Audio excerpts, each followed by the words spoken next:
But it's just important that we have certain education with our children.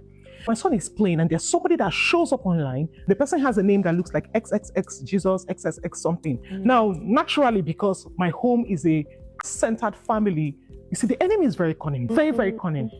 And my son is like, this person chats him up and he's like, nice, let's play the game together. You know what I mean? So they're playing online game and the person now sends in a chat. It's like, how are you? It's like, I'm fine. Are you trans? My son's like, what? So me and my son are having a bonding time, and my son begins saying, and they're like, why did you tell me immediately? Let me come and cast me by. Let me walk. Let me have who be your papa, be your mouth. You know, that kind of thing. My son looked at me and said, Mommy, no, I didn't have to. Because you've taught me about those, so there was no point entertaining the conversation. I just ignored and walked away. And I said, why? I want to say this to every mother, every father, every parent listening to me, every guardian. It's important to have sex education as early as possible with your children. With my children, I started at the age of 2 years plus. So they began to know boundaries with their bodies. They began to know, even if we had a help in the house, an uncle, an auntie, grooming happens before the predator comes in. So I began to teach them, these are the things to look out for.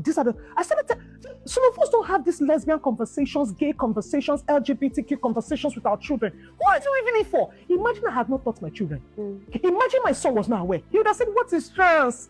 The person will not tell you, and then that person will not know this. See, I don't think the Nigerian community is ready to have this kind of conversation. That's me being honest. Because we have a long way to go. We do have a long way to go. I know that schools in America do have these conversations. They have these kinds of conversations in their school.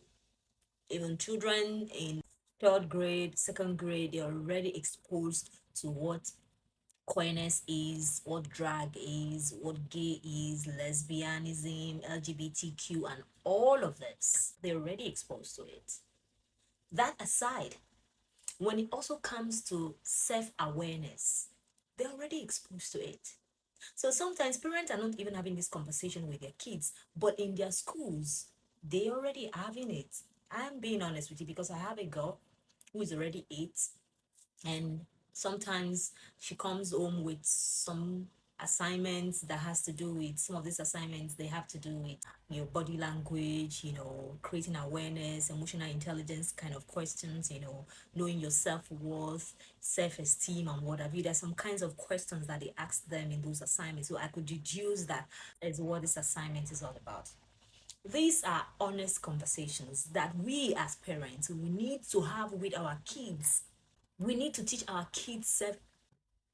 Have you started teaching your kids sex education? I recently started teaching my own daughter sex education. I might have started late, but I started teaching